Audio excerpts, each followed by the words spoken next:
Arc-en-Ciel, votre émission marocaine, chaque dimanche pour tout savoir sur le Maroc. Actualité, culture, économie, société et animation festive. Avec Abdelatif, Arc-en-Ciel au cœur du Maroc. Bonjour à tous et bienvenue dans l'émission Arc-en-Ciel sur Radio Pluriel. Heureux de vous retrouver ce dimanche 18 décembre 2016 et un grand merci à nos auditeurs et auditrices partout dans le monde et notamment dans le royaume du Maroc. إذا أردت أن تهدم حضارة في 3 وسائل: هدم الأسرة، هدم التعليم، إسقاط القدوة. كي تهدم أسرة عليك بتغييب دور الأم، اجعلها تخجل بوصفها ربة منزل. وكي تهدم التعليم عليك بالمعلم، لا تجعل له أهمية في المجتمع، قلل من مكانته حتى يحتقره طلابه. وكي تسقط القدوات عليك بالعلماء والمفكرين، اطعن فيهم، قلل من شأنهم، شكك فيهم حتى لا يسمع ولا يقتدي بهم أحد. Messieurs, de retour à l'antenne et dans le cadre de nos chroniques et un tenons à nous remercier nos professeurs et nos docteurs de leur participation très active à la promotion intellectuelle d'une émission Arc-en-Ciel. Mesdames et messieurs, nous sommes en direct avec le professeur Saad Elkrim Belgendouz et sa chronique citoyen marocain à l'étranger, le lancement sur instruction royale de la deuxième phase d'intégration des migrants en situation irrégulière au Maroc et l'impact sur le dossier émireux. Sibel Gendouz, ahlan wa sahlan. Salam alaikum. Marhaban Sibel Gendouz. En cette journée internationale des migrants, décrétée en 2000 par les Nations Unies afin de commémorer l'adoption par l'Assemblée générale de l'ONU le 18 décembre 1990 de la Convention internationale pour la protection des droits de tous les travailleurs migrants et des membres de leur famille, on ne peut que se réjouir de la décision prise tout dernièrement par Sa Majesté le Roi Mohammed VI, consistant au lancement immédiat de la deuxième phase d'intégration de migrants en situation irrégulière au Maroc. Dès le 15 décembre 2016, les bureaux concernés à travers toutes les régions et provinces du Maroc ont ouvert leurs portes pour recevoir les dossiers durant une période d'une année allant jusqu'à la mi-décembre 2017. En la saluant fortement, cette nouvelle initiative royale a pris de court tout le monde. Personne ne l'a vu venir.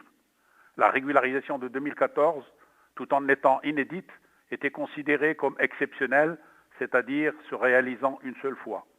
Par ailleurs, à notre connaissance, aucune instance nationale consultative, ni même d'ONG de la société civile, n'avait revendiqué une nouvelle phase de régularisation. Cette nouvelle initiative royale constitue en fait la confirmation et le prolongement de cette démarche audacieuse, courageuse et civilisée lancée le 10 septembre 2013 sous l'appellation Nouvelle politique migratoire du Maroc, une politique globale et cohérente, empreinte de solidarité, respectueuse des droits de l'homme, préservant la dignité des migrants et visant à leur intégration socio-économique et culturelle. Il s'agit d'une politique globale parce qu'elle renvoie non seulement à une opération inédite de régularisation des étrangers en situation administrative irrégulière au Maroc, ainsi que des demandeurs d'asile, mais également à la nécessité d'une mise à niveau du cadre juridique, l'objectif ultime étant l'insertion multidimensionnelle harmonieuse de l'ensemble des étrangers au sein de la société marocaine à travers la reconnaissance de leurs droits, notamment à l'éducation, à la santé, au logement, à l'accès à la formation professionnelle et à l'emploi. De notre point de vue, avec cette nouvelle démarche marocaine, il s'agit plus d'une politique dictée par l'impératif de solidarité avec les pays subsahariens en particulier et le nécessaire respect des droits de l'homme que pour faire plaisir ou rendre service à l'Union européenne. En d'autres termes, cette nouvelle politique migratoire du Maroc se singularise à notre sens d'abord par l'expression de l'affirmation du caractère indépendant et souverain de l'orientation politique du Maroc en la matière et par le refus de se soumettre désormais aux pressions et aux choix sécuritaires de l'UE. Tout comme cette politique cohérente s'inscrit de notre point de vue dans une stratégie géopolitique migratoire prenant la forme d'une diplomatie migratoire qui part de la nécessité de tenir compte de l'appartenance du Maroc à l'Afrique, de sa profondeur historique avec l'Afrique, des intérêts géostratégiques du Maroc et de la défense de ses intérêts vitaux, en particulier celui de son intégrité territoriale.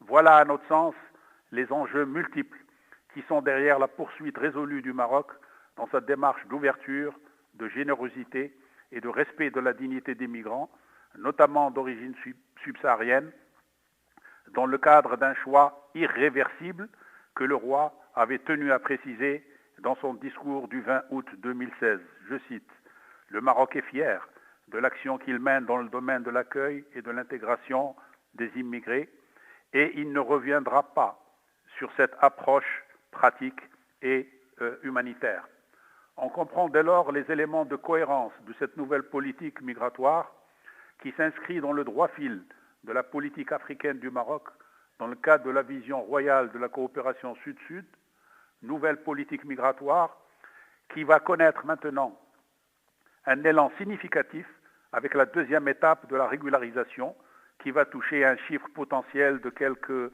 25 000 demandes de régularisation selon les estimations officielles et qui va s'effectuer selon les mêmes critères appliqués auparavant, c'est-à-dire à la nécessité de répondre à l'un des 5 critères suivants avec les justifications nécessaires. 1. Avoir une résidence continue au Maroc d'au moins 5 ans. 2. Avoir un contrat de travail effectif d'au moins 2 ans. 3. Être conjoint étranger d'un ressortissant marocain et vivre ensemble au moins 2 ans. 4. Être conjoint étranger d'une autre personne étrangère en situation régulière résidant légal au Maroc et vivre ensemble depuis au moins 4 ans. 5.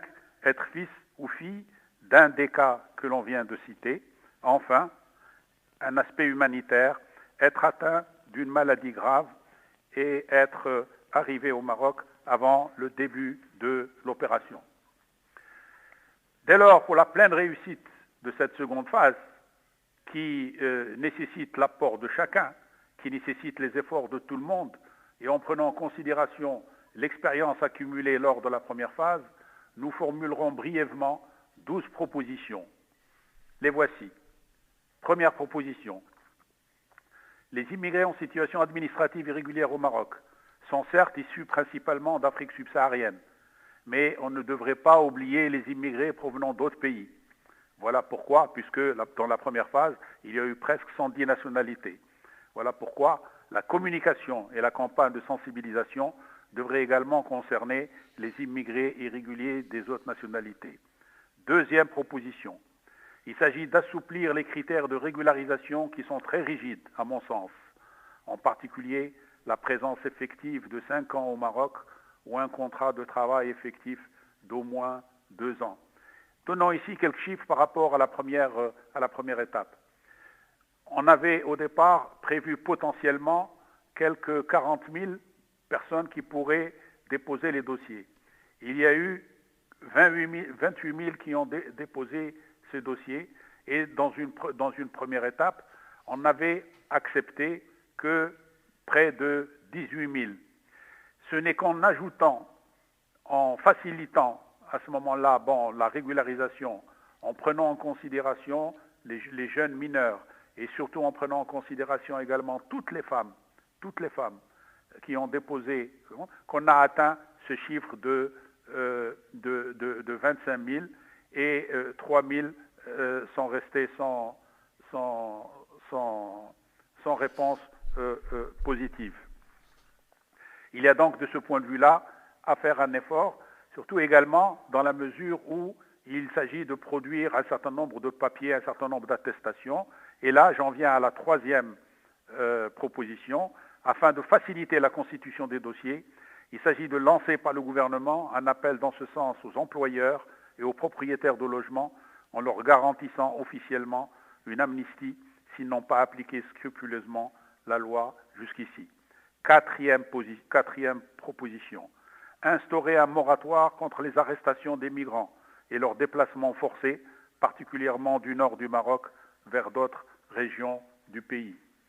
Cinquièmement, mener auprès de l'opinion publique marocaine une large opération pédagogique d'explication, de sensibilisation et de persuasion, en montrant notamment l'apport bénéfique de l'immigration étrangère au Maroc, au plan économique, social, culturel, en montrant le bien fondé de cette politique de régularisation qui ne se fait pas aux dépens des nationaux et n'introduit pas la concurrence. 6e proposition, mettre en place une nouvelle commission nationale de recours sur la base d'une réelle ouverture plurielle sur la société civile marocaine et les ONG de migrants.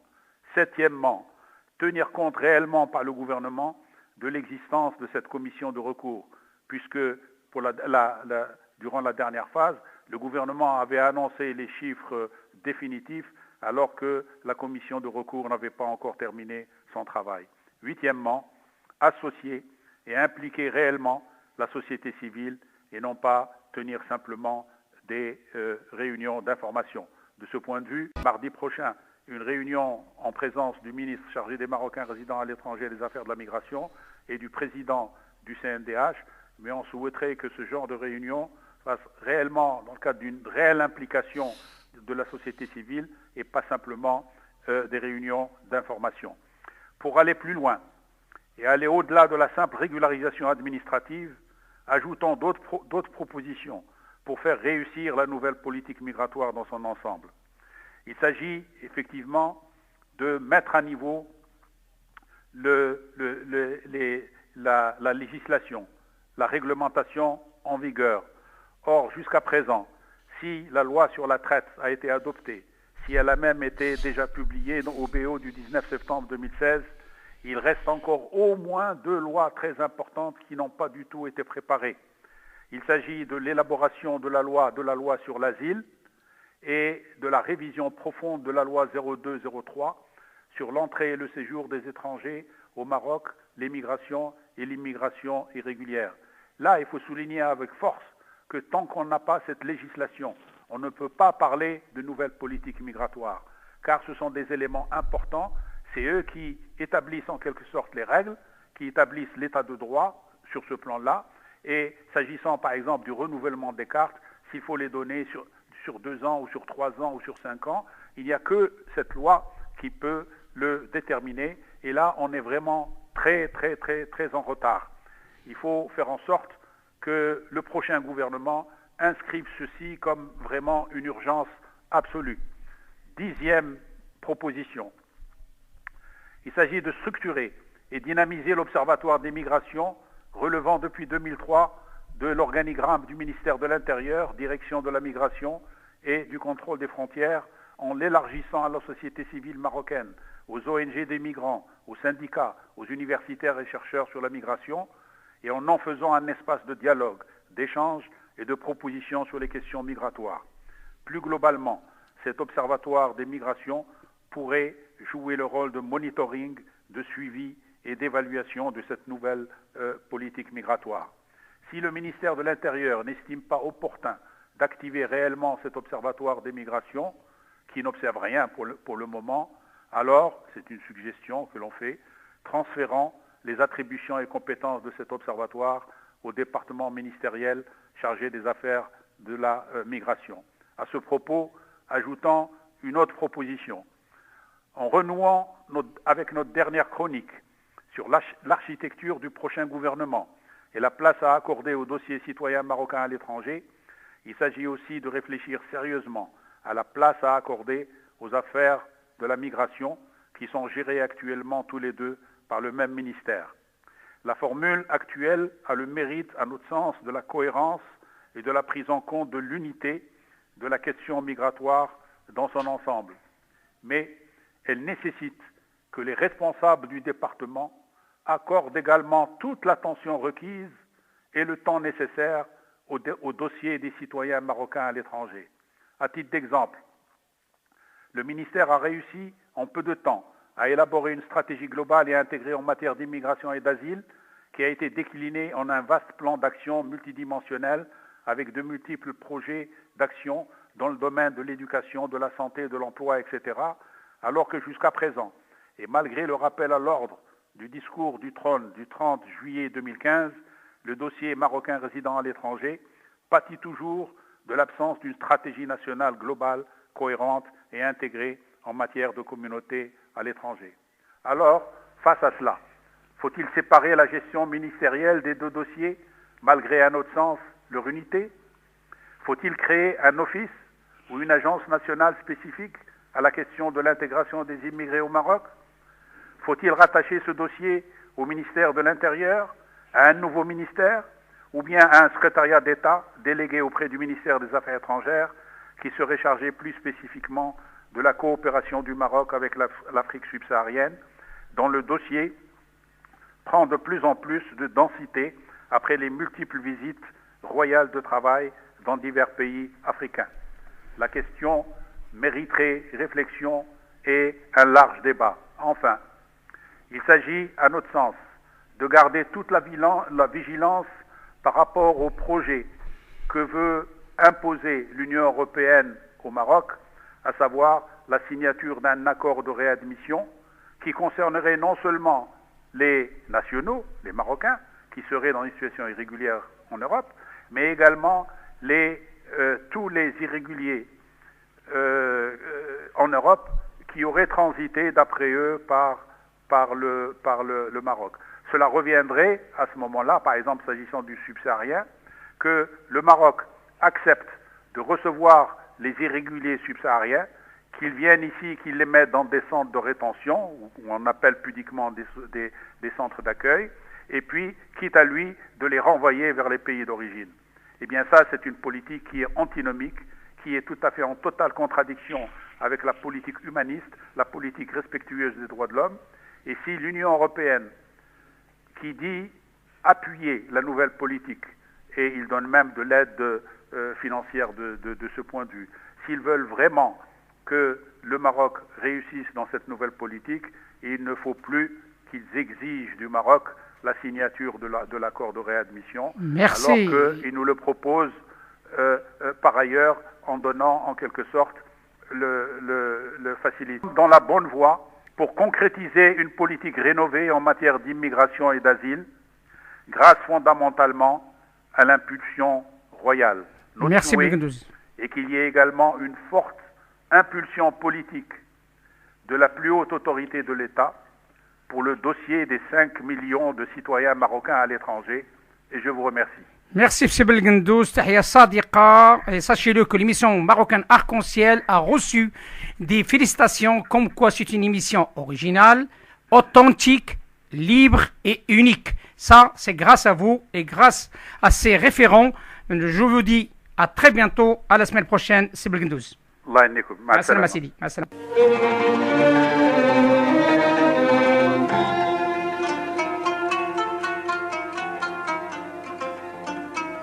Mesdames et messieurs, nous sommes en direct avec Silbachir Al-Himri من الدول الإسكندنافية. Silbachir Al-Himri, أهلا وسهلا. اهلا وسهلا بك الاخ عبد اللطيف، اهلا بالمستمعين الكرام من كوبنهاغن. يتجدد اللقاء بكم. هذه المرة سوف نتحدث عن الشأن الديني. اعتقد بان تدبير الشأن الديني في الدول الاسكندنافية بصفة عامة يعرف اكراهات كبرى. هذه الاكراهات ادت الى فشل ما يسمى بالمجلس المغربي الاسكندنافي الذي يتحمل المسؤولية فيه شخص عين من طرف وزارة الأوقاف والشؤون الإسلامية. أسباب الفشل يتحملها شخصيا. طار هيئة لا علاقة لها بالمجالس العلمية اللي كاينة في المغرب، أشخاص لا يحملون الثقافة الإسلامية التي تمكنهم من إعطاء أو التفكير في مشروع لتدبير هذا الملف الذي يعرف إكراهات كما قلت. وزارة الأوقاف والشؤون الإسلامية هذه السنة كالسنوات الماضية بعثت ميزانية لهذا المجلس تقدر بحوالي 100 مليون يورو، ميزانية تصرف بطرق عشوائية. وعندما أقول عشوائية يعني إقامة ندوات في فنادق مصنفة بدون أهداف وبدون أن يحضرها الجيل الثالث والرابع، وهو الجيل المستهدف، الجيل اللي مع كامل الأسف تم استقطابه من طرف التيارات المتطرفة، من طرف حزب التحرير. حضرت لقاء من اللقاءات التي نظمت في السابق، كانت مصاريف هذا اللقاء خيالية، تجاوزت 20 مليون في ليلة واحدة. ومع كامل الأسف الفئة المستهدفة ما حضرتش لهذا اللقاء وهذه الندوة. الشكون اللي حضر له مسلمون من دول الشرق الأوسط بصفة خاصة، وغاب عنه المغاربة. هناك استثناء الجيل الأول الذي حضر البعض منهم. إذن هذا الشخص اللي كتوصل بميزانية من وزارة الأوقاف والشؤون الإسلامية، دائما نطالبه في إطار البحث عن المعلومة كصحفيين أن يعطينا تفاصيل الميزانيات التي يتلقاها، وتفاصيل عن المصاريف نتاع الميزانية. سي البشير هذا تهضر على واحد الانسان من حقه يرد على هذا الكلام اللي تقول فيه، وهذه مناسبه كريمه الا كان هذا الانسان موجود وكان في الاستماع وتسمع لهذا الكلام اللي تقول فيه، لانه كلام خطير في حد ذاته. مرحبا به اللي رد على هذا الكلام واللي تنوير الراي العام على هذا الموضوع الخاص، وخاصه موضوع تسيير الشأن الديني. السؤال المطروح هو ان هذا الموضوع السي البشير انه هو موضوع تيهم الجيل الثالث والرابع كما قلتي، ونحن على درايه بما وقع هنا في فرنسا وكذلك بلجيكا. هل هناك مخاطر تقدر تلحق لهذه الوليدات ديالنا في هذيك المناطق؟ هذا ما نسعى لتوضيحه من خلال هذه الحلقة. هناك خطر استقطاب التيارات المتطرفة وحزب التحرير للشباب المغربي الذي يتابع دراسته في المعاهد العليا والجامعات. وهذا الخطر دابا تأكدنا منه. لماذا دخلنا في حوار مع هذا الشخص المسؤول عن صرف هذه الميزانية؟ لأنه فشل في تدبير هذا الملف.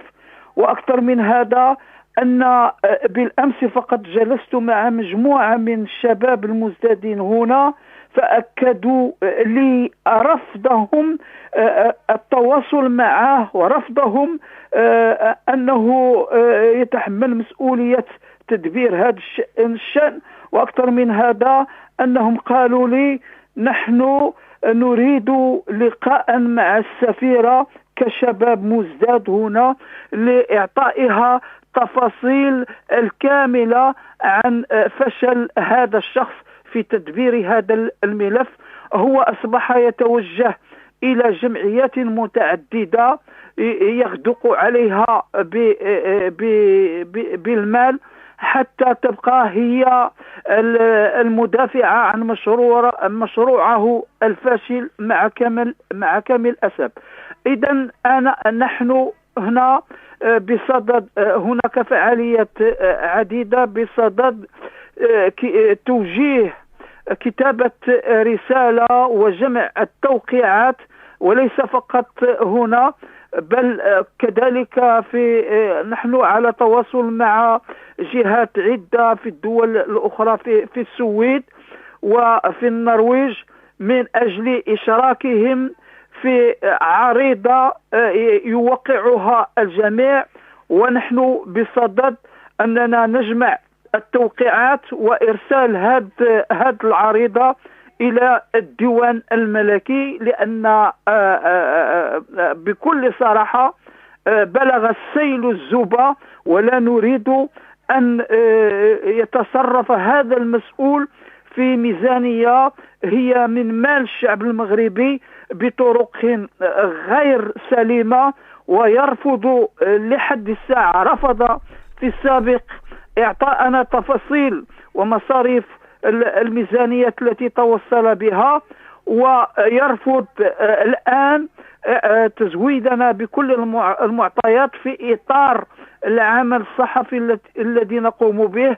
نحمل بطاقة الصحافة من حقنا أن نبحث عن المعلومة، لكنه يرفض أن يعطينا كل التفاصيل فيما يخص أين سيصرف هذه الميزانية المتوصل بها. وإحنا من خلال هذا المنبر الإعلامي نطالب الدولة لكي تتدخل تفصل في هذا الأمر، لأن لا يمكن أن نقبل بتدبير سيء لهذا القطاع، ولا سيما أن هناك فشل ذريع. سي البشير الله يخليك. نعم. باش نكونوا واضحين، دونك هنا نعم. هذا موضوع حساس يهم الجاليه، موضوع تسيير الشأن الديني. هناك وزاره سميتها وزاره الاوقاف والشؤون الاسلاميه، هناك مجلس وغيرهم من لي انستيتيسيون اللي عندها علاقه مع هذا الموضوع. انتم تيبان لكم الخطر، الله يخليك في دقيقتين لكن ممكن غتسمي هذه الاخطار اللي كاينه بالنسبه لهذا الموضوع بالضبط، اللي كاين الناس اللي تصنتونا يعرفوا دو كوا يساجي. فهمتيني؟ عطينا شنو هما النقط بالضبط. كاين هناك خطر ديال التطرف، واش كاين هناك اخطار اخرى زياده على قضيه التصرف ولا جيستيون ديال هذا السيد ولا غيره؟ ربما هذا السيد نهار غيتكلم ربما يعطي وجهه النظر ديالو، فمرحبا به مره ثانيه. ولكن بغينا في رايك نتايا اشنا هي الاخطار اللي موجوده لحد الان في الدول الاسكندنافيه في المجال الديني؟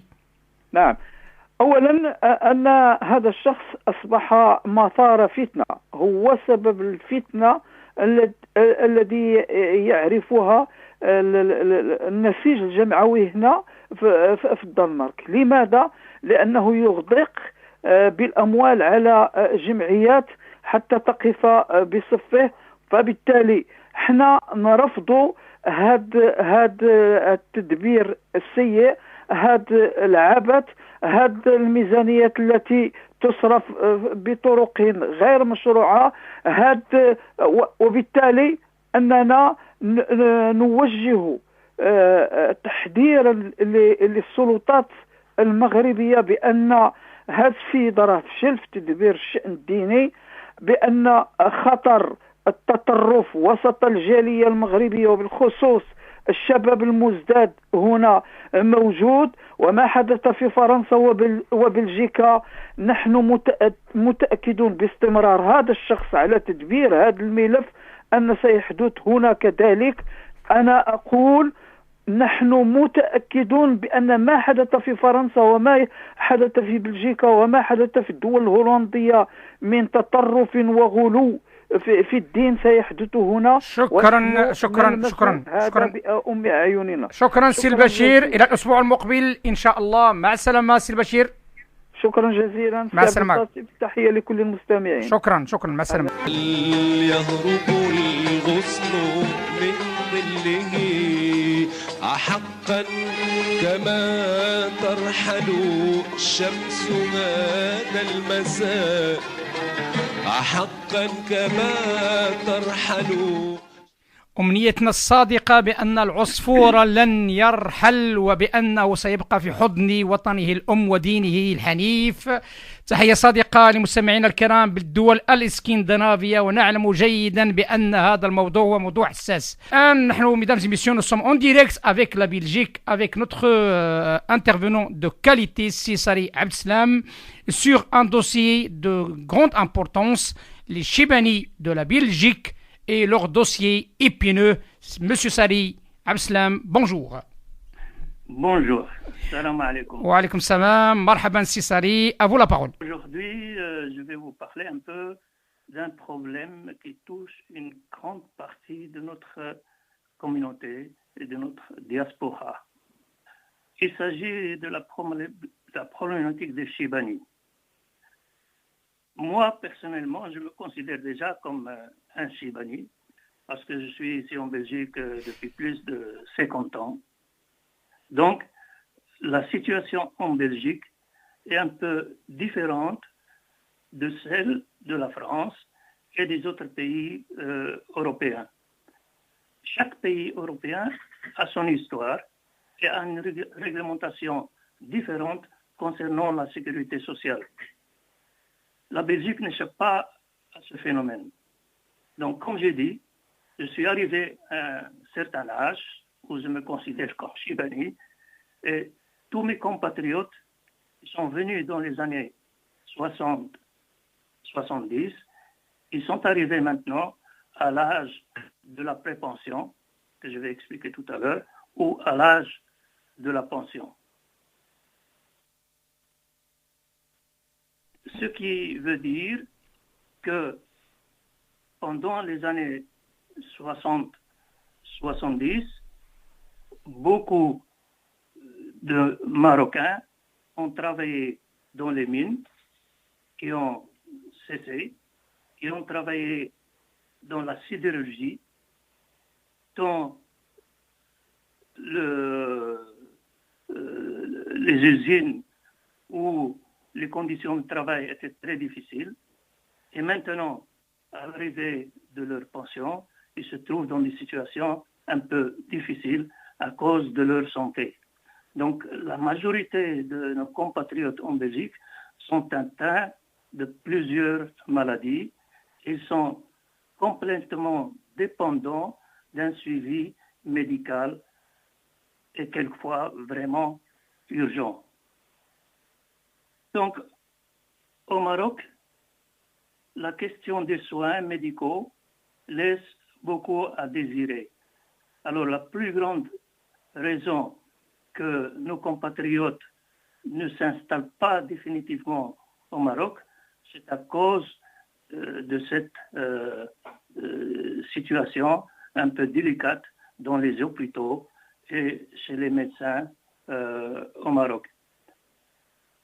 Au début, je connais plusieurs familles qui sont allées s'installer définitivement au Maroc lorsque les mines de charbon ont été définitivement fermées.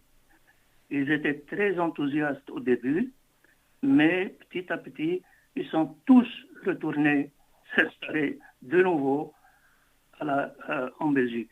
Alors, il y a un petit problème entre deux catégories de Marocains. Il y a ceux qui ont opté pour la nationalité belge et ceux qui ont opté de garder leur nationalité. Pour ceux qui ont la nationalité belge, ils peuvent aller au Maroc et revenir quand ils veulent. Ça ne pose pas de problème. Pour les autres qui ont gardé la nationalité marocaine, quand ils s'installent au Maroc définitivement, alors ils ne peuvent plus retourner en Belgique. Alors ils seront considérés comme n'importe quel Marocain, comme touriste ou comme un étranger qui vient passer des vacances courtes en Belgique. Donc, il y a un impact sur leur sécurité sociale sur place au Maroc.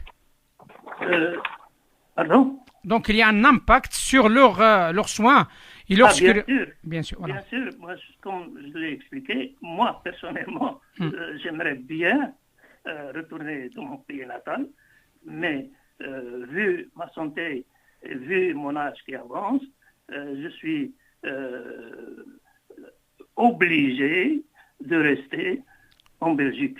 Donc la suite soit des soins, soit la relation avec le service social du pays d'adoption, je parle de la Belgique, dépend de la nationalité. Donc une personne qui rentre sans nationalité, donc il est coupé comme n'importe quel Maroc. Donc voilà, il perd donc la possibilité de retourner s'installer en Belgique. Donc sa carte séjour n'est plus valable. Donc, quand ils ont des problèmes de santé au Maroc, ils ne peuvent pas venir ici se soigner. Quels sont les autres problèmes, si Abdeslam, par rapport à la différence avec la France aussi? Quels sont les autres problèmes qui s'opposent? C'est ça. La différence, c'est qu'en Belgique, la sécurité sociale est autrement. Au début, dans les années 60, il y avait plusieurs permis de travail, A, B et C, et il y avait aussi plusieurs permis de séjour. Avec le temps et avec notre combat avec les syndicats, maintenant, il n'y a plus de permis de travail pour quiconque que ce soit. Celui qui s'installe ici, il n'a besoin qu'un permis de séjour en tant qu'étranger. En tant que Belge, nationalisé, donc il n'a pas de problème. Alors, moi, j'aimerais bien donner une solution à cette problématique. Il y a un accord bilatéral entre la Belgique et le Maroc, comme il y a entre le Maroc et d'autres pays européens.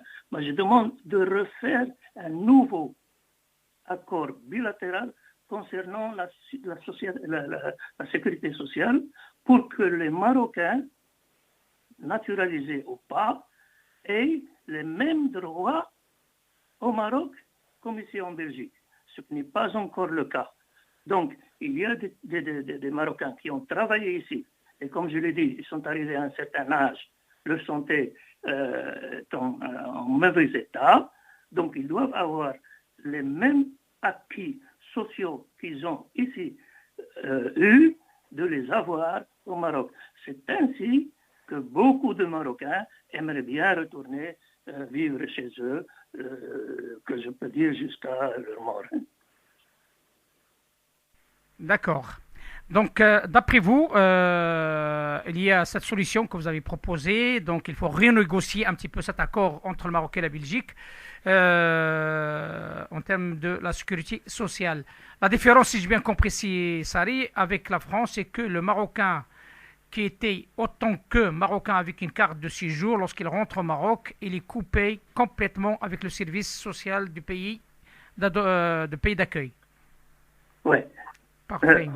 En ce qui concerne la Belgique, si un Marocain, qu'il soit naturalisé ou pas, il peut retourner où il veut dans le monde, à n'importe quel pays, donc il n'est pas obligé d'aller au Maroc, il garde sa pension, donc les indemnités des pensions ne changent pas avec le lieu où il habite.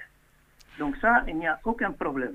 Mais le problème, c'est que s'il s'installe dans un pays qui n'a pas d'accord bilatéral avec la Belgique concernant la sécurité sociale, donc il ne sera pas, disons, couvert par la sécurité sociale puisqu'il n'habite plus en Belgique.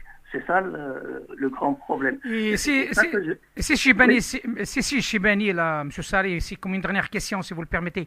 Chibani, est-ce qu'elles sont organisées sous forme d'associations? Y a-t-il des groupements? Y a-t-il des associations qui s'en occupent de leurs droits, de leur suivi? Parce que vous savez comment ça se passe. Chez nous, lorsqu'une personne arrive à un certain âge, on ne le met pas dans les maisons d'accueil, mais souvent c'est la famille, mais il se trouve tout seul parce qu'elle n'a pas le choix, la personne. Il se trouve tout seul là-bas, en Belgique. Est-ce qu'il y a des associations qui s'en occupent de Chibani et comment? Malheureusement, en Belgique, il n'y a pas de grandes associations de solidarité vraiment de Chibani. Il y a des initiatives, c'est vrai, en Wallonie, en Flandre, comme à Bruxelles, mais ils sont dans un stade vraiment préliminaire. Il y a une expérience ici en France, hein, donc moi je pense on n'est pas loin, on est accolé. Il y a des expériences, il y a des acteurs associatifs qui travaillent dans ce sens, hein, qui sont très actifs, hein, à Marseille, à Paris, hein, donc à Paris aussi sont plusieurs. Hein. Il y a aussi des chercheurs qui travaillent dans ce domaine, comme c'est Samaouli et d'autres. Hein, donc il y a d'autres associations de Chibani de France aussi qui travaillent énormément sur ce dossier. Moi je pense qu'il y a matière de se connecter, d'avoir leur expérience et pourquoi pas de dupliquer leur expérience à nous Chibani de la Belgique. Ouais. C'est vrai. Moi, j'ai des relations avec Samaouli. Je suis l'affaire des Chibani de France de très près. Mais la France est en avance sur nous dans ce cadre. Hein. Eh bien, écoutez, donc appel est lancé, c'est ça, hein, appel est lancé. Donc, on va essayer de lancer encore une deuxième fois cet appel. Rapprochez-vous de ces associations qui sont très efficaces, qui sont très actives, surtout sur la région parisienne, sur ce dossier du Chibani qui ne peut être que utile, surtout dans ces moments très très difficiles et dans cette période de froid. Monsieur Sari, je vous dis à très bientôt, Inch'Allah. C'est un honneur pour nous de vous avoir parmi nous dans cette émission. Merci et à la semaine prochaine. À la semaine prochaine, Inch'Allah. Ma salam. Salam.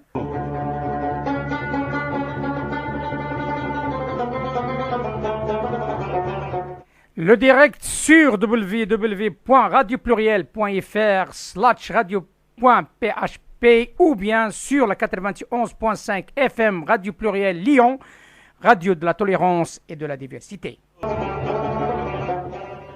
Mesdames et messieurs, retour à l'antenne et nous sommes en direct avec notre référent France, M. Zaghi Gourman, et son intervention de ce jour, le corps diplomatique marocain en France, rôle original et devoir de l'extension des services à l'accompagnement des initiatives qui servent les intérêts du Maroc à l'étranger. M. Zaghi Gourman, marhaban wa ahlan wa sahlan. Bonjour Saad Latif, bonjour chers auditeurs de tout lieu et de tout bord. J'ai choisi pour vous aujourd'hui un sujet très sensible mais porteur. La diplomatie marocaine dans son rôle originel et celui de son extension vers des projets citoyens porteurs servant les intérêts de notre nation. Ces sujets, on les a connus tous, que le produit consulaire était le Muqata'a délocalisé ou l'Amala délocalisé, qui sert la proximité sans ses limites, et on s'est démontré, et d'ailleurs Sa Majesté, il a donné un sacré coup de pied dans la fourmilière, et il a garanti que les choses ne se passeront plus comme avant. Mais c'est pas ça le sujet. Aujourd'hui, la migration est de mise, l'implication est de mise, et chacun fait son travail comme il faut, dans les délais impartis, et aussi avec qualité de service, avec une qualité d'accueil. Il y a quelques résistances par-ci par-là à voir le témoignage sur la toile bleue, mais nous espérons le meilleur pour l'avenir.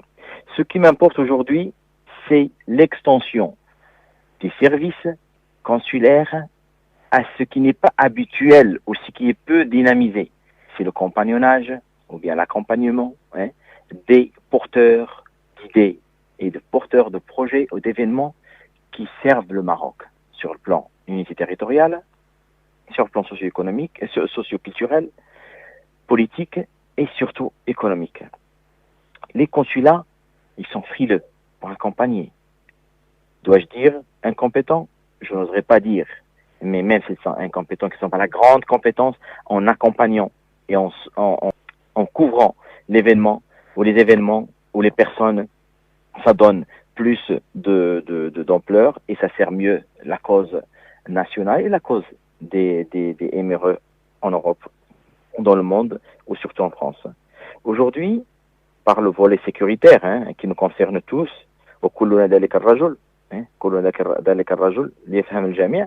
mais le Maroc aujourd'hui est une ouverture triple. Europe, Afrique, Méditerranée, Moyen-Orient.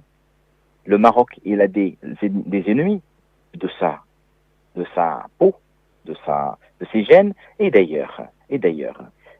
D'où l'intérêt à ce que faire corps, comme corps consulaire, autour, à encourager, à accompagner et non pas combattre, à être présent et non pas boycotter des événements importants, avancer main dans la main avec la société civile. Nous sommes tous pareils, nous allons tous dans le même sens, nous allons tous vers le même but, nous avons tous les mêmes bases. Nous avons Tawabit et nous avons les citoyens marocains résidant à l'étranger qui doivent recevoir les services qu'il faut et l'accompagnement qu'il faut. L'investissement des jeunes émireux de troisième génération, et c'est très important, et sans abandonner leur sort, que ce soit en Europe pour des événements très innovateurs et qui peuvent servir la cause nationale, ou bien vers le Maroc, ils sont pas très bien accompagnés. Moi, en tant qu'expert du domaine, je dis qu'ils sont très mal accompagnés. Ils sont très mal accompagnés, si ce n'est les cabinets privés qui les prennent en main et ça leur coûte cher et tout ce qui va avec. Le corps consulaire, mais même s'il a montré sa faiblesse, il y a des choses à faire. C'est question d'hommes. Il y a des exemples. Ou de femmes. Consuls et de femmes. Hommes grand tâche. Hommes grand tâche et des femmes et des hommes qui ont montré qu'ils sont une solution. Mettez un homme faible, un homme incompétent dans une grande voiture à 12 cylindres, une sportive, il roulera à 60 à l'heure. Mais mettez un compétent à la place. Mettez la personne qu'il faut. Vous allez voir, ça tournera à 270 à l'heure. Et ça ira très vite. Et ça ira comme il faut. Et ça avancera. Il y a des gens, on a à Montpellier des exemples, on a à Lille des exemples, on a quelques exemples vers Mulhouse qui ont prouvé leur ouverture. C'est des hommes d'État dans le cadre administratif, dans un cadre administratif. Parce que envoyer les détachements, comme à l'époque, vous savez, on ne va pas s'en cacher, hein, les détachements qu'on envoie par Mahsoubia ou par des circuits, ça ne donne pas de compétences. Aujourd'hui, nous avons de la jeunesse, nous avons de la compétence, donnons-leur chance, donnons-leur la chance pour avancer. Une question, Sizaki, oui. Une question. Vous avez parlé de cette fébrilité. C'est des gens qui sont un petit peu frileux, comme tu l'as dit. Donc, l'origine, c'est quoi? L'origine, tout simplement, c'est un héritage. C'est l'approche sécuritaire. Quand on vient surtout à l'étranger, c'est-à-dire aujourd'hui, il y a une certaine légitimité qui n'a pas lieu d'être, hein, parce que les gens de la sécurité font à haut niveau, hein, ils font assez bien leur travail. L'économie, ça n'a rien à voir avec la sécurité. L'économie, le culturel n'a rien à voir avec la sécurité. Alors l'économie aujourd'hui, comme j'ai ouvert que nous sommes tous cet homme, par rapport à la sécurité. Nous sommes tous des gens qui surveillent les intérêts de notre pays. Maintenant, l'économique, c'est la gélatine. L'économique, c'est un ciment. Il touche le social, il touche il n'y a aucun pas sans l'économie. Il n'y a aucune réflexion sans passer par l'économique. Parce que l'économique, c'est une arme qui touche à tous les domaines. Maintenant, quand on voit, il y a eu des boycotts consulaires à des très grands événements, et on les a tous notés, et c'était pas bon. C'était même pas bon pour les responsables. Avec tout le respect que je te dois, ça n'a rien à voir avec la fiabilité, parce que là, on a pu le constater, je ne vais pas trop parler, on a pu le constater, c'est un ouhdin dowi l'blad, comme on dit, hein, donc je le redis à haute voix, un ouhdin dowi l'blad, donc la personne, il est à côté de la plaque, donc il est ailleurs, hein, donc il vit parce qu'il a un intérêt personnel. On sait très très bien, il a des parachutés, on sait très très bien, il y a des gens qui sont là parce qu'ils ont un intérêt personnel. Sa Majesté a mis l'accent là-dessus à plusieurs reprises. Maintenant, on verra bien comment ça va s'évoluer. Mais comment tu vois, toi, la solution dans l'immédiat? Alors, les médias, je vais essayer de faire une approche très culturelle. Sa Majesté, quand il passe dans une ville dépourvue d'électricité au Maroc, à quelques heures, elle est électrifiée. C'est que l'appareil administratif marocain est d'une adaptabilité incroyable et il n'a pas d'égal dans le monde. C'est qu'il peut être très autarcique, il peut être très, très froid, très inerte, mais quand on le dynamise, on le voit et bouge. Aujourd'hui, c'est question d'hommes. C'est le courage administratif, ou le courage politique. C'est qu'aujourd'hui, le corps consulaire doit cependant revoir sa mission, à aller plus loin. Pourquoi on vous a envoyé à l'étranger, pas pour donner les cartes d'identité, faire des cartes d'identité, on peut les faire par correspondance au Maroc. Les actes de naissance aussi. On peut tout avoir par colis porté exprès si le citoyen le reçoit où il veut. Aujourd'hui, c'est la proximité. Aujourd'hui, la mission est être porte-drapeau du Maroc. La réunite, la petite réunite, par exemple, il y a des attachés commerciaux qui vont à toutes les réunions. Mais ils rentrent, ils oublient ce qu'ils ont vu. Ils ont le même discours, mais il n'y a pas d'initiative. Dans une ville où il y a un consulat marocain, les initiatives doivent se multiplier à ce que cette ville ne jure que par le Maroc. Et vous allez voir le facteur multiplicateur. Aujourd'hui, nous sommes tous des VRP du Maroc. Alors faisons de l'excellence. Vous savez, notre chef de service à nous, VRP du Maroc, c'est qui? C'est Sa Majesté. Le seul chef d'État qui tourne autant dans le monde et qui travaille sur tous les fronts et qui ne fait pas la guerre, il fait la très haute diplomatie. Il bouge et il fait bouger.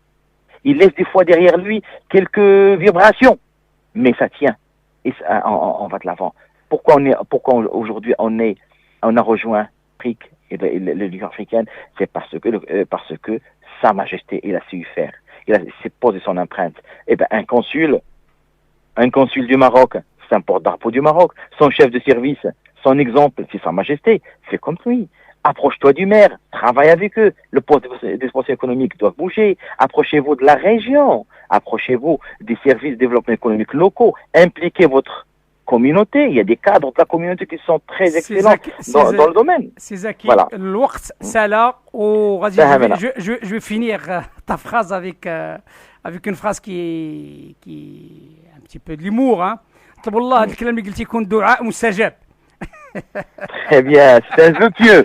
Non, moi j'y crois parce que Sa Majesté est une grande garantie. Je ne parle pas sur Sa Majesté, mais Sa Majesté fait plus qu'il fait. Mais aujourd'hui, il y a le projecteur sur tous ces responsables, c'est Al-Mas'ouliya wal-Muhasaba. شكرا سي زكي. Je te remercie, merci mes amis, à la prochaine. À la prochaine, merci. Au revoir.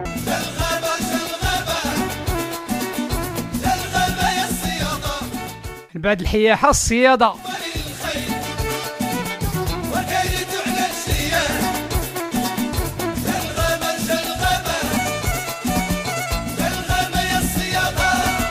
De retour à l'antenne, il est 17h04, mesdames et messieurs, avec notre dernier intervenant, notre référent en Italie, monsieur Amin Bouchaib.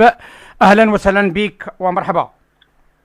اهلا وسهلا اخ عبد اللطيف، والسلام عليكم وعلى جميع المستمعين لهذه الحلقه من برنامج اركونسيال قوس قزح. وهذه الحلقه الثالثه اود ان اتطرق اليها من خلال اتفاقيه الثنائيه او الجماعيه التي وقعتها الحكومه المغربيه مع الدوله الايطاليه. كما قلنا في الحلقه الماضيه، مصالح الجاليه كثرات ومتطلبات ديالها تزادت، وخصوصا بعد الاستقرار وبعد تكوين العائلات والكراء والاستقرار واتمام عمليه الاقامه بشكل قانوني وشكل ايجابي.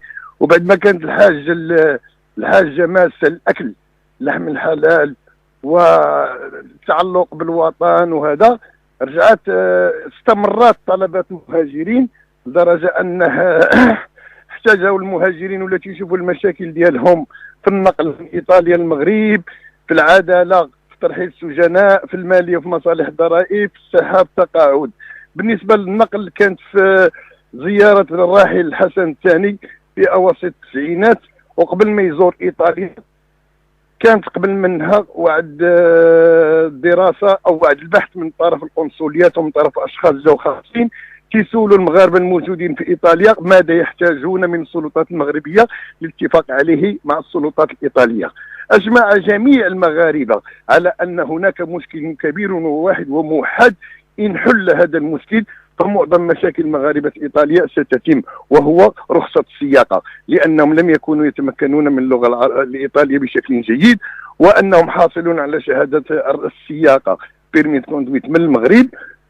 فخدت السلطات المغربيه من بين المطالب ديالها واللي وضعتها في هذه الاتفاقيه بحضور الملك الراحل الحسن الثاني، هذه الاتفاقيه ديال تغيير رخصه السياقه من المغربيه الايطاليه والاعتراف برخصه السياقه. هذا الاعتراف جاء كهديه ملكيه لهذه الجاليه، لان كان هناك مشكل وخصوصا في الدول الاوروبيه لا يمكنك التحرك او القيام باي عمل من الاعمال الا وان لم تكن لديك سياره او وسيله النقل.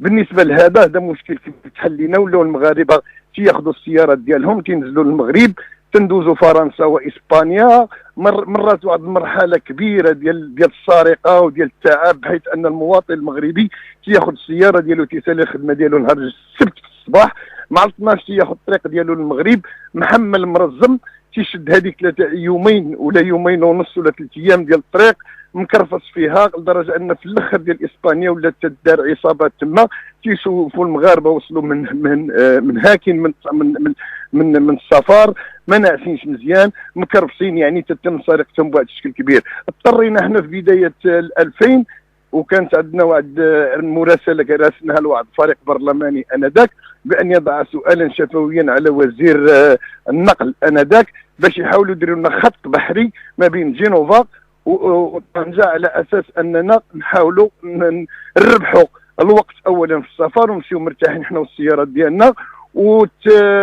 ونتجاوزوا المرور من فرنسا واسبانيا. السيد الوزير النقل انذاك خد سؤال وطلب من الفريق البرلماني اللي لا داعي لذكر اسمه باش يحول السؤال شفوي لكتابي، وفعلا تحول وفتحوا فتح خط بحري ما بين جنوبا وايطاليا، وهذا الخط البحري ما دامش عليه 3 سنين واذا به يغلق مره اخرى، وتنبقاو ضحيه ديال التسيب في الاداره المغربيه، وتنبقاو لا مبالاه، وتنبقاو لهذا لان كل شيء عارف القصه ديال لاكوماناف والافلاس اللي وصلها والسراق واللصوص الذين داو الاموال ديالها وداو هذا. على اي هذه مراحل اللي داز منها المواطن المغربي هنا المقيم بايطاليا. كاين اتفاقيات انا اللي بغيت ندوي عليها، هو انه تكون اتفاقيات دوليه اما مع الامم المتحده وفرنسا، ولا تكون مع مجموعات بحال الاتحاد الاوروبي، ولا تكون اتفاقيات محدده كالوضع المتقدم بين المغرب والاتحاد الاوروبي. الاتفاقيات كلها تتصب لصالح مغاربه ايطاليا في اطار عام. يعني اذا كان المغرب دير اتفاقيه مع الاتحاد الاوروبي، فايطاليا منضمه هي الاتحاد الاوروبي وتسري على ما يسري على فرنسا وبلجيكا وهولندا وباقي دول الاتحاد. ولكن بالخصوص هناك اتفاقيه ثنائيه، وهذه الاتفاقيه الثنائيه بالنسبه لي انا هي اقوى بكثير من اتفاقيات المجموعه، سواء ديال الامم المتحده او المجموعات الاقليميه او المجموعات ديال الاتحاد الاوروبي او غيرها. علاش؟ لان تخص بلدين ويتفقان على شيء بينهما ويوقعانه بينهما. فيما يخص العداله مؤخرا وفي السنه الماضيه، ماشي السنه الماضيه، السنه اللي قبل السنه الماضيه وقع السيد وزير العدل في الرباط اتفاقيه ترحيل السجناء.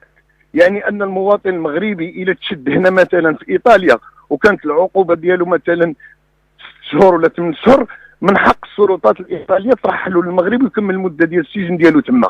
ولكن المواطن المغربي الا كان هنايا وخدم واحد 15 عام ولا 10 سنين وتيدفع التقاعد وتيدفع الضرائب وتيدفع المسائل كامله وخطا ودخل السجن، ولا ما خطاش فعلا ودخل السجن ورحلوه للمغرب، فان ذاك التقاعد ديالو تيمشي كامل، الاوراق ديالو لا تيمشيو ليه كامل، ما تيبقاش عنده الحق هنا.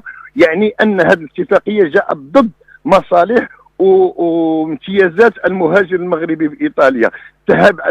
من خلال هذا الاساس حنا تنستحضروا دائما دوك الفصول اللي في الدستور اللي تتقول لك اودي علاش بان الدستور اللي في الدستور تترخص المواطن المهاجر المغربي بان يكون ممثلا في البرلمان.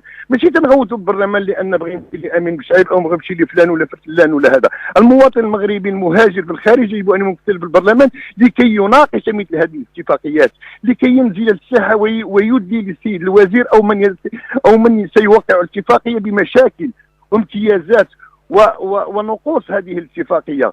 فمثلا الاتفاقيات الماليه حاليا يعني ان السلطات الايطاليه تعطي واحد الامتيازات للمواطنين او القاطنين هنا بايطاليا الذين يعملون ويدفعون الضرائب ويدفعون ويعيشون كما يعيش المواطن الايطالي.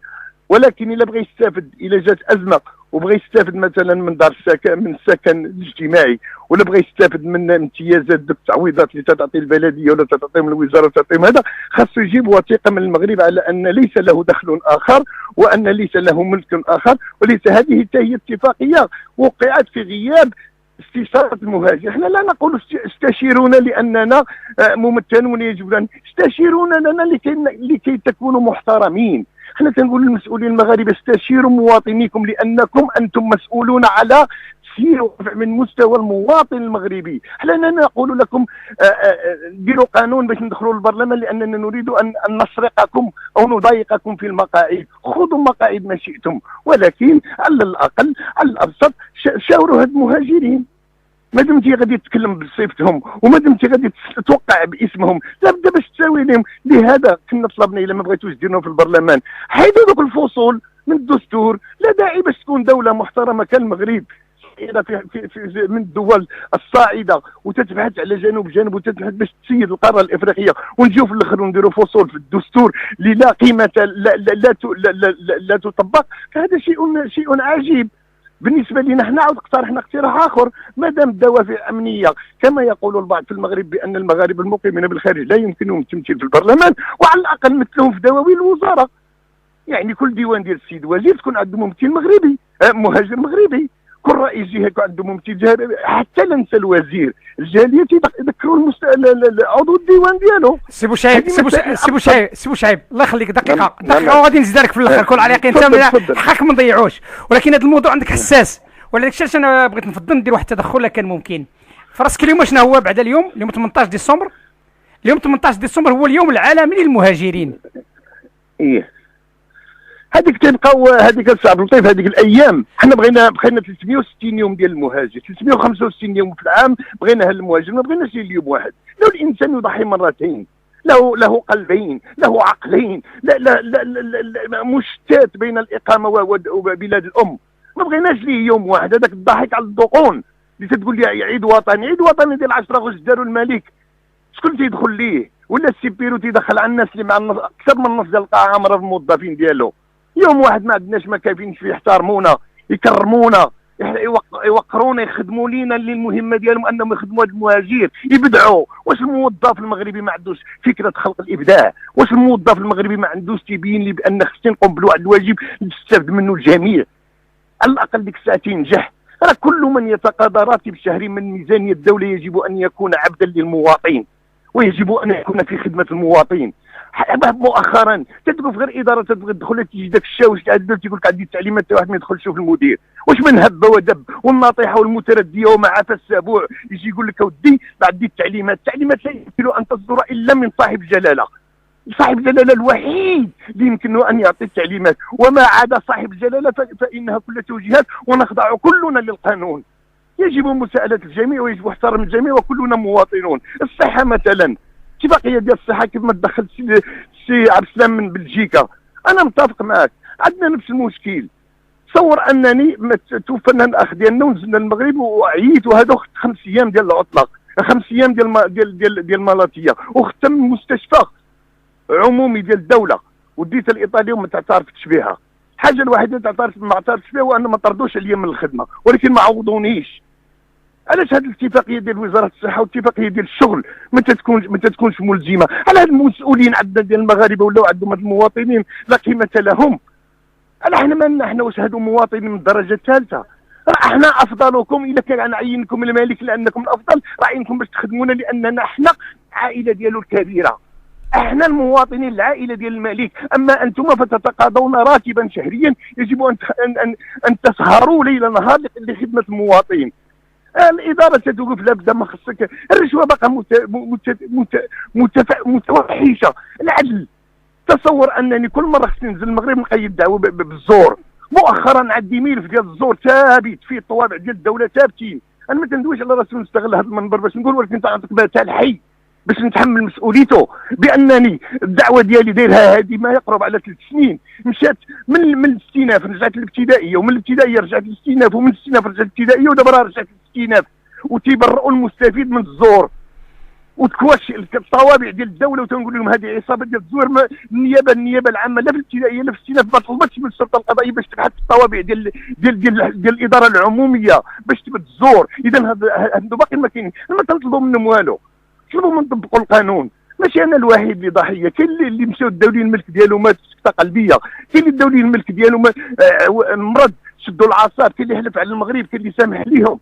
واش حنا غادي نهزوا هاد احنا راه بلادنا عزيزه علينا، ما باغيين منها والو، باغيين منها غير يطبقوا القانون. واش داير فصول في الدستور وما تطبقهمش؟ لا معنى هذا. حنا حيدوهم، حنا مسامحين لكم، حنا كنا داخلين سوق روسنا، ما باغيين لا سياسه لا برلمان لا حكومه. جا الخطاب ديال الملك في 2005 قال لك الجاليه خاصها تكون ممثله في البرلمان. جا الشيخ قال لك لا ما يمكنش لدوافع امنيه، وبقى من تما معنوه ما ندخلكمش، غادي نبدل لكم مجلس الجاليه. هو 21 ديسمبر غادي تنتهي المده العقد التاسع ديال مجلس الجاليه اللي قال الملك حرفيا في الخطاب ديالو ديال التعيين ديالو ان لا تتجاوز 4 سنوات، وفي الظاهر لا تتجاوز 4 سنوات. ها هو لا زال سالي المفعول، بقى في شخص الموظفين اللي معاه. فهذا سي بوشعيب من سيحترموك الا ما كنتيش تحترم المؤسسات؟ اسمعني عفاك، اي دوله نمشي. اسمع لي، هذا الموضوع بالضبط غادي يكون هو محور الاسبوع المقبل باذن الله. تفضلنا فهمنا هذا الموضوع بالضبط، وتاكد على هذه النقطه مزيان. هذا الموضوع بالضبط غيكون هو المحور ديال الاسبوع المقبل باذن الله لجميع المتدخلين. هذا الموضوع بالضبط ايوا هذا ديال الانيفرسير ديال السي سي ام غادي يكون موضوع حساس، وغادي نطلبوا الله تعالى يكون الوعد يتوفى من طرف الانسان اللي عطاني وعد. الا ما توفاش هذا الامر تيهمو، ولكن حنا غادي يكون عندنا موضوع خاص بهذا الانيفرسير مع جميع المتدخلين ان شاء الله. تحية صديقة. شكرا، إلى اللقاء. إلى اللقاء، مع السلامة. سيدي سادتي، نقول لكم إلى الأسبوع المقبل إن شاء الله avec l'émission Arc-en-Ciel en direct sur le 91.5 FM Lyon, Rhône-Alpes et sur radiopluriel.fr. تحية صادقة إلى إخواننا وأخواتنا عبر العالم بالدول الاسكندنافية بأوروبا وكذلك بالقارتين الأمريكية والآسيوية والإفريقية كذلك، وخاصة إلى جمهورنا العزيز المغربي، وتقطيع هدية لهم. تحية خاصة من عبد اللطيف الصدقي، وإلى الأسبوع المقبل.